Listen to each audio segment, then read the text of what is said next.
was over budget as well. Hang on a minute. Bear with. Welcome along to here. Remind our viewers. Hang on. Here we go. And it was over budget as well, as Katy Austin could tell us. Remind our viewers, Katy. Hello and welcome along to the latest Nottingham Southwest video here.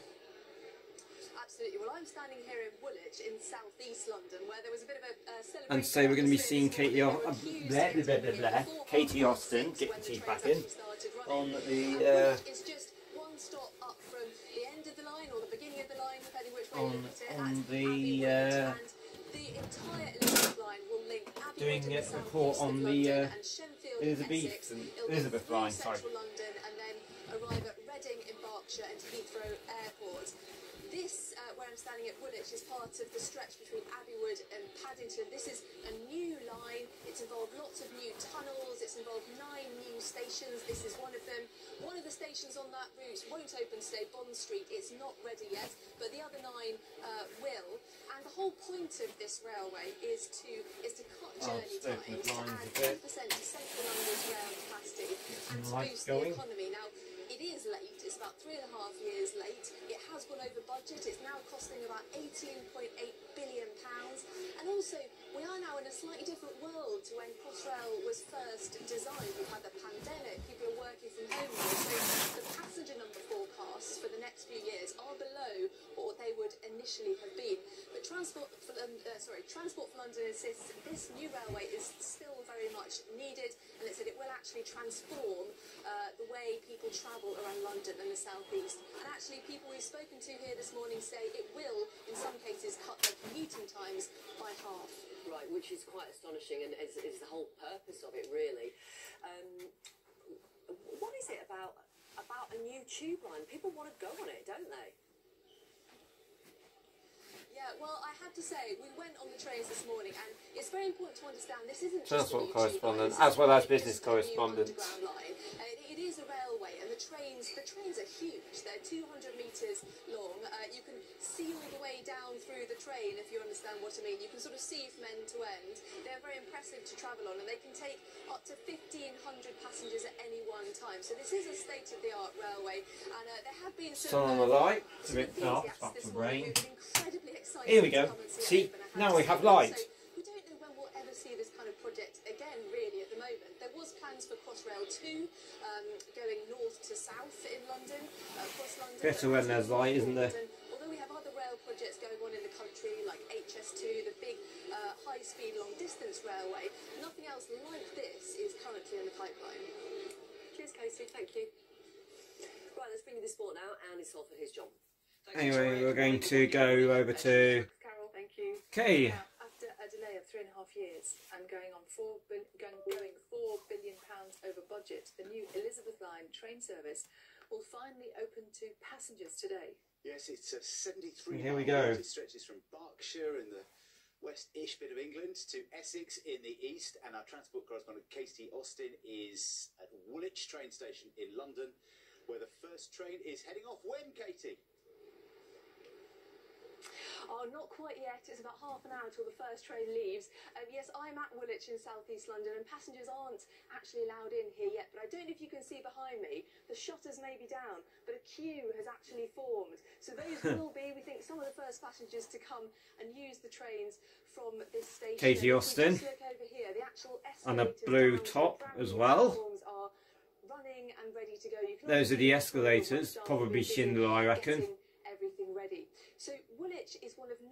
Slightly on London outside there's 3 escalators. New section of this route, which goes from Abbeywood in southeast London up to Paddington. The entire railway. I normally see and Abbeywood to Reading in Berkshire and Heathrow Airport, going through central I normally London see. on the way. And the point of Well, I've seen this style of lighting in. To add capacity, and add 10% to central London's rail capacity.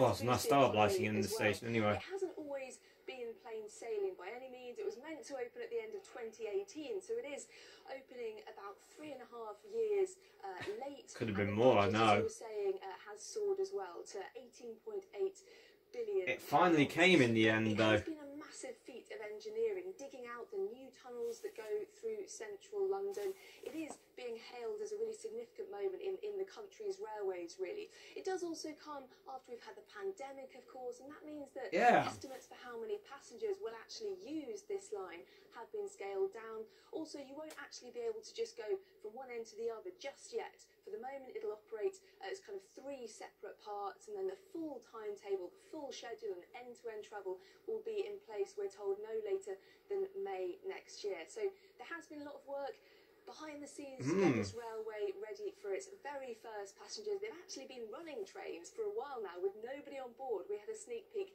the other week, but we are nearly there, and all those people queuing outside, it has to be said, on quite a rainy morning, they've only got, I think, about 15 minutes until they can actually board one of the big, shiny new trains. We look forward to seeing them a bit later. Thank you very much indeed, Katy. Okay, and we'll see him now. 17 minutes. It is 17 minutes past 6. In fact, it's 18 minutes past 6. Beaten by the clock there. That's Mr. Shaps is going to be very happy with our next story. He wants to talk about hang on, transport, a bit late there. Shall we talk about transport? Shall we talk about transport? Hang on, here we go. Sorry about that. A little bit off there. But anyway, here we go with our next. Here we go with the Crossrail once again. Elizabeth Line, sorry. Mr. Shaps is going to be very happy with Crossrail with the project. A GBUF Class 66 was named Crossrail though. Going £4 billion over budget, the new Elizabeth Line train service has finally opened to passengers. And probably was still named Crossrail, I reckon. We talked about it as called Crossrail, didn't we, for years? But it's 73 miles. Or it might be called Elizabeth Line 66 next. Katy Austin is at Woolwich train station in London. Is that the first few commuters going through, Katy? Yeah, we've got a steady flow now of commuters, a steady trickle coming in and out the gates here. Woolwich is in southeast London. It's just one stop up from the end of the... I tend to find that London's buses are LED, aren't LEDs. The point of the Elizabeth line is to cut In fact, none of them are. times, to increase capacity. London has, well, primarily flipperboard ones or something everywhere. Even on way out signs in stations. Similar, well, I say flipperboard, yeah, similar. So you got way out, green, yeah. You get no LED displays in London, none at all. On way out signs, buses, and buses and stuff. Don't get that. Been waiting nearly 10 years for this thing to open. It was one of the most British things I've ever seen, actually. People standing in a queue for a closed railway station. It's faster travel, and then I don't have to change too much. The journey time between Canary Wharf and Whitechapel blew my mind. It will cut down the commute time to travel. Using Class 345s. Every day I would travel quite a long way, so it makes such a life-changing experience. Welcome to the Elizabeth Line, enjoy your ride, I think that would have said. It opened up the theatre around and restaurant, and people can come to Woolwich. I used to train for fun because I like trains, and when I grow up I want to be a train driver. I'm also amazed at the silence, like even that we're able to have this conversation as the train was running. That is pretty rare on London transport. It's super convenient. It should really just... I will tell you where Nina Warhurst was, because honestly, I really thought she was going to be there. I really did. I kind of did.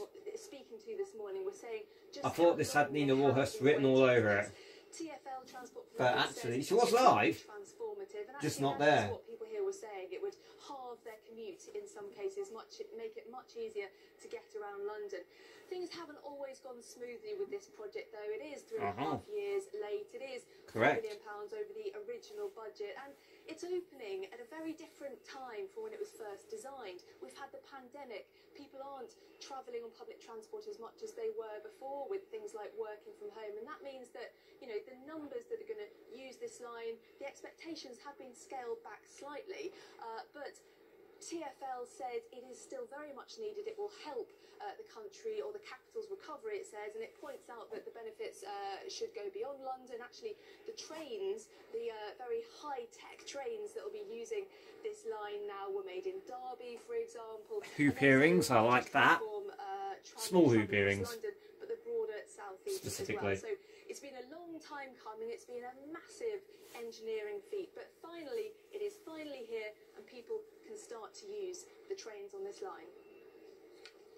Katie, thanks very much indeed. Katy Austin live for us at Woolwich Station. I tell you what, we've got train spotters, we've had Spaghetti Junction, the anniversary. We are giving all you road and railway fans and Grant chaps all the stuff they want this morning. Now let's make all the Carol Kirkwood fans happy, shall we? Morning, Carol. That will be one. Thank you very much. We know who he is. Bless you. Good morning. So here's where Nina was. She was actually in. The sun's shining. Gorgeous day, Nina. She was actually in Holmfirth. It's an absolute cracker in the morning in Holmfirth. I really did think she was going to be in for the Crossrail. I really did. Turns out I was wrong. Morning to be here in West Yorkshire. What a morning to Oh well. Guys. Anyway, thank you for watching. And chickens on this farm. Come and have a little I don't want to delve off topic on my channel, so I'll. I think the best thing to do is me to see you all later. So. So thank you for watching. Goodbye. Under the heat of the heat lamp I could do spaghetti jokes if I wanted to, but I'll leave it. So we'll see you soon. Goodbye.